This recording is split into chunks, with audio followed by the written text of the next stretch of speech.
ओम नमो भगवते वासुदेवाय। ओम नमो भगवते वासुदेवाय। श्रीमद् भागवतम चौथा कैंटो 28वां अध्याय और श्लोक संख्या 59। ओके। तस्मिस्त्वं रामया स्पृष्टो रममाणो अश्रुस्मृति तत्संगादिश्रीं प्राप्तो दशां पापीयसीं प्रभु।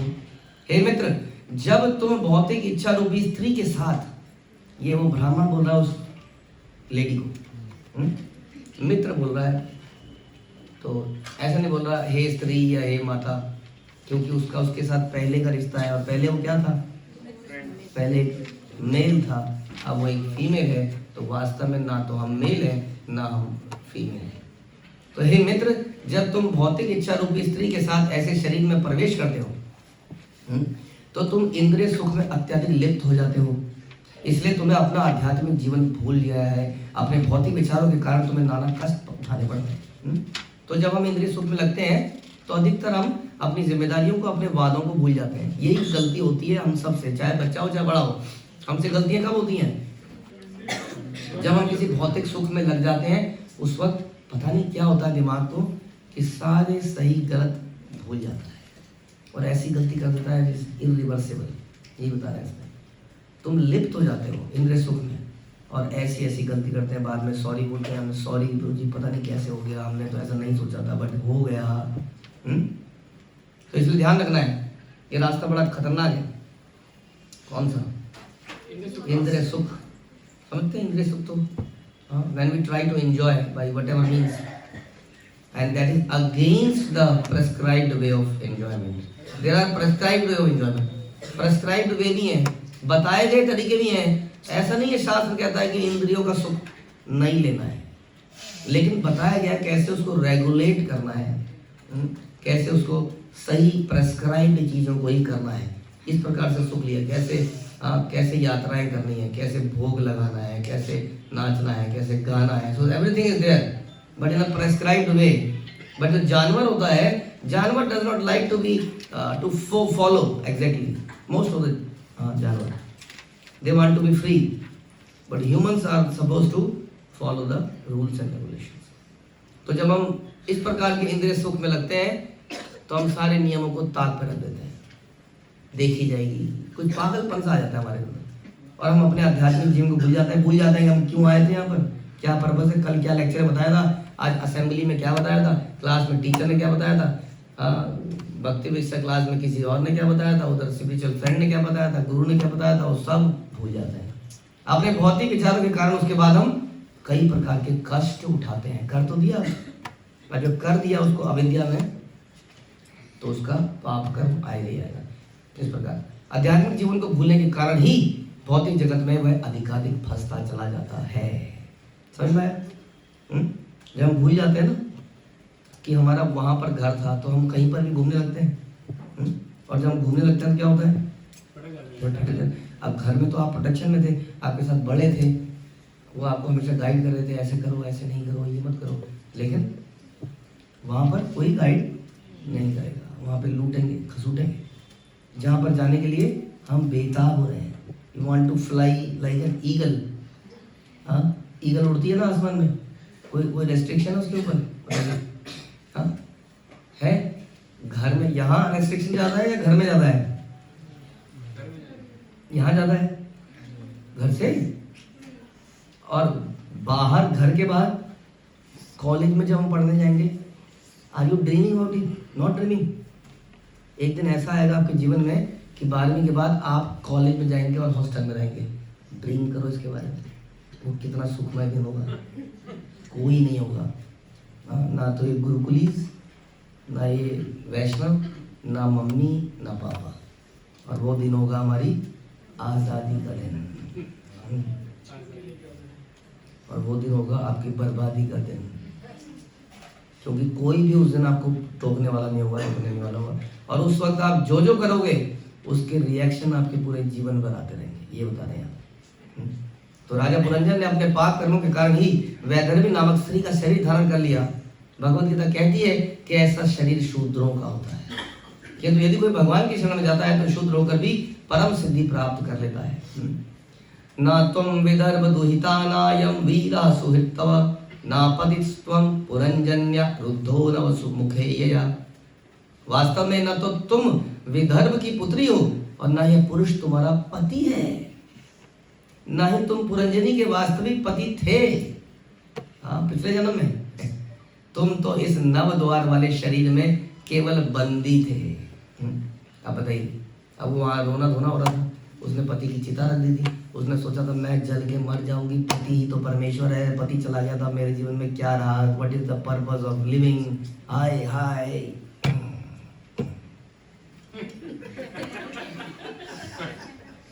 पिक्चर बट सुख दुख तो जीवन में होता ही है, दुख तो होता ही है, बट वो पर्पस नहीं है, ये समझने की बात है। पर्पस कुछ और है। हम इंडिपेंडेंट है, वो इंडिपेंडेंट है, वो गया गई और हम गए गई, साथ में मिलेंगे ऊपर, वो वेट करेंगे हमारे इधर कहीं पार्किंग में बैठे रहेंगे, आ रहे हैं मेरे पति थोड़े दिनों में आएंगे, 1 साल 2 साल बैठे रहेंगे वहाँ पर, नहीं, nobody will wait. Immediately as soon as one leaves the body, relations are cut. फिर कोई नहीं, अब साथ में कभी मिलेंगे भी तो पहचान ही नहीं पाए। सोचिए जो हमेशा साथ रहे 50-50 साल, 60 साल, 70 साल, 75 साल मनाते हैं लोग, पता नहीं क्या कहते हैं उसको, डायमंड जुबली, प्लेटिनम जुबली मनाते हैं लोग। प्लेटिनम जुबली मनाने के बाद अगर वो मरे और साथ में मिले तो पहचानेंगे नहीं एक दूसरे को। सोचिए, ये वो उसको बता रहे कि ना तो ये तुम्हारा पति है, ना तुम इसकी पत्नी हो, ना पिछले जन्म में तुम उसके पति थे, तुम केवल बंदी हो। इस भौतिक जगत में अनेक जीव रहते एक दूसरे के संपर्क में आते हैं और पिता माता पत्नी इत्यादि के रूप में संबंधित हो जाते हैं। वास्तव में प्रत्येक जीव की पृथक पहचान है और पदार्थ के संपर्क के कारण ही वह अन्य शरीरों के साथ रहता है और संबंध स्थापित कर लेता है। झूठे शरीर परिवार बना लेता है, समाज राष्ट्रीयता के नाम पर विविध संगतियां उत्पन्न करते हैं। वास्तव में प्रत्येक जीव भगवान का अंश है। हमारे कुछ रिश्ते तो हैं, रिश्ते तो होते ही जैसे यहाँ है वैसे वहाँ भी है, बट वहाँ पे बिल्कुल डिफरेंट रिश्ते हैं, यहाँ पे बिल्कुल डिफरेंट रिश्ते हैं, राइट। लेकिन हम अपने भाई हो, जब भाई हो या अपनी बहन हो, अपने माता हो या पिता हो, उनके प्रति ज़्यादा आसक्त हो जाते हैं as compared to somebody else, क्योंकि हम रिश्ते शरीर के आधार पर बनाते हैं। वास्तव में प्रत्येक जीव भगवान का अंश है। श्री भगवान कृष्ण प्रकट होकर भगवद गीता तथा वैदिक साहित्य के रूप में उपदेश देते हैं। यह उपदेश इसलिए देते हैं क्योंकि वे जीव के शाश्वत मित्र हैं। यह उपदेश बड़ा महत्वपूर्ण है, जैसे कि ब्राह्मण इसको दे रहा है वेदर व्यू, क्योंकि इनके इनसे जीव को दैहिक व्यापारों से मुक्ति मिल जाती है। जब नदी का पानी नीचे की ओर बहता है तो उसमें किनारे के तमाम तिनके और शैवाल मिलते रहते हैं, वे नदी की धारा के साथ बहते हैं, किंतु जब लहरें इन्हें इधर उधर उछाल देती हैं तो कहीं और चले जाते हैं। कुछ तिनके थे ना नदी के किनारे, नदी के किनारे एक मिट्टी का डल्ला था, मिट्टी के डल्ले में कितने कण होंगे? 100, 200, 500, 50, 1000 पता नहीं। हाँ, वो क्या है? वो उस डल्ले का परिवार है। और वो मिट्टी के पानी का धारा आई और साथ साथ बहे, लेकिन थोड़ी देर में इस दिल के टुकड़े 1000 हुए, कोई यहाँ गिरा, कोई वहाँ, पता ही नहीं कहाँ गया। इसी प्रकार इस जगत में असंख्य जीव प्रकृति की लहरों द्वारा ले जाए जा रहे हैं। ये लहरें कभी कभी उन्हें एक दूसरे के निकट लाती है और इन बिटवीन वो एक दूसरे से मित्रता बना लेते हैं, परिवार, जाति, राष्ट्रीयता इत्यादि इत्यादि इत्यादि। लेकिन अंत में प्रकृति के लहरों के द्वारा एक दूसरे से अलग कर दिए जाते हैं। यह क्रिया प्रकृति की उत्पत्ति के समय से चली आ रही है और इसलिए भक्ति विनोद ठाकुर कहते हैं कि मीछे माया न बचे यांच भैंसे खाच हाबू डुबू भाई, जीव कृष्णदास ए विश्वास कर लेता आर दुख नहीं। ये जीवो, तुम प्रकृति के लहरों द्वारा ले जाए जा रहे हो, कभी ऊपर होते हो, कभी नीचे डूबने लगते हो। इस प्रकार तुम्हारा शाश्वत जीवन विनष्ट हो रहा है। यदि तुम कृष्ण को पकड़ लो, उनके चरण कमलों की शरण ले लो, तो तुम सारे कष्टों से निकल जाओगे और अपने शाश्वत परिवार को प्राप्त करोगे। शाश्वत परिवार, उसमें हमारा रिश्ता, उसमें हमारा रिलेशन पक्का है। वहां जाएंगे और फिर हमेशा के लिए उस रिलेशन को मजबूत करेंगे। किसी का पति, परिजन, पुत्र कोई भी वास्तव में हितैषी नहीं है। एकमात्र हितैषी तो स्वयं श्री कृष्ण है। लेकिन ऐसा हम कैसे समझ लें? क्योंकि जब मुसीबत आई थी तो फलाने ने मदद करी थी, उसने उस वक्त 2 लाख रुपए दिए थे, कृष्ण ने नहीं दिए, ना ही कृष्ण के लोगों ने दिए। अब हम कैसे मान लें इस बात को कि कृष्ण हितैषी है प्रभु? हमने देखा ये सब कहने की बातें हैं, प्रैक्टिकल लाइफ कुछ और है और रियल ये जो आप बता रहे हो ये सब कहानियाँ हैं। इस बारे में क्या कहना है आपका? ये कह रहे हैं वो 2 लाख भगवान ने दिए, भगवान ने उस रिलेटिव को इंस्पायर किया, क्योंकि मैंने 10 रिलेटिव से बोला था, 8 ने तो मना ही कर दिया। एक ने कहा मेरे पास तो भाई 5000 रुपये हैं और एक ने दे दिए, तो फिर 10 ने क्यों नहीं दिए? हाँ, ये कह रहे हैं भगवान ने ही उस एक को इंस्पायर किया। वो एक कोई भी व्यक्ति हो सकता है, you have to understand it. और बहुत सारी चीज़ें हैं, इसमें तो लंबा डिस्कशन हो सकता है कि वास्तविक हित क्या है, वास्तविक मदद क्या है। हम ये नहीं समझते हैं, हम पैसे की मदद को मदद मान लेते हैं। वास्तविक मदद कोई और है, कंपैशनेट। इसलिए प्रभुपाद इसके ऊपर बहुत लिखते हैं अपने पर्पस में। What is the meaning of compassion? One should be compassion. Prabhupada बड़े हार्ड थे।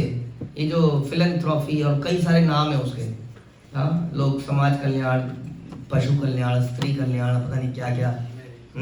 तो he was very hard on them और वेरी, उस वक्त तो ये बड़ा क्रांतिकारी विचार था कि इतना अच्छा काम कर रहे हैं, ये देखिए ये आदमी पता नहीं क्या बोल रहा है। तो ये समझाते थे कि कंपैशन का मतलब क्या है, हम लोग दुखी क्यों हैं, जो उसकी जड़ को समाप्त कर पाए वही तो रियल कंपैशनेट है। हाँ, बहुत सारे लोग पेन किलर दे रहे हैं, बस जो लोग उस बीमारी को जड़ से दूर कर पाए वही तो हमारा वास्तविक मित्र और वास्तविक डॉक्टर होगा। हाँ, अब तो लोगों को भी समझ में आ गया है कि pain killer is very dangerous, but pain killer खा के ही आनंद ले रहे हैं और कह रहे हैं कितना बड़ा मित्र है, इसने मुझे इतनी बड़ी दवाई दे दी। दवाई नहीं दे दी, वो अज्ञानी खुद है, खुद भी मर रहा है और आपको भी मार रहा है, और धीरे धीरे उस पेन किलर के जहर में हम सब मरते जा रहे हैं। उसी तरह से ये छोटी मोटी मदद भी पेन किलर की तरह है। हाँ, ये पेन आता ही क्यों है जीवन में, ये है समस्या। पेन आता है इस भौतिक जगत के अंदर हमारा कृष्ण से संबंध भूल जाने के कारण, और जो इस संबंध को याद कराए वो उस हमारी प्रॉब्लम को जड़ से मिटा रहा है, वो है हमारा सच्चा मित्र, सुहृदम सर्वभूतानां। समाज मित्रता, प्रेम तथा हितैषी सब विभिन्न देहों के कारण होने से फलस्वरूप है। लोगों को इसे जानना चाहिए और शारीरिक फंदे से जिसमें वह जन्म जन्मांतर तक पड़ा रहता है, पड़ा रहा है, निकलने का प्रयत्न करना चाहिए। मनुष्य को चाहिए कि भगवान श्री कृष्ण की शरण ग्रहण करे और भगवान के धाम में वापस जाए। वी शुड बी इंटेलिजेंट, हाँ, वी शुड बी। भगवत श्रीमद् भागवतम में श्लोक आता है, बताइए क्या श्लोक है? यजंती ही सुमेधसा, ये कहाँ बोला गया? सुमेधसा क्या होता है? सुमेध, जिसकी बुद्धि सही है, सही दिशा में है, इंटेलिजेंट पर्सन। यजंती, वो इस प्रकार की पूजा करते हैं। किस प्रकार की पूजा करते हैं बताइए?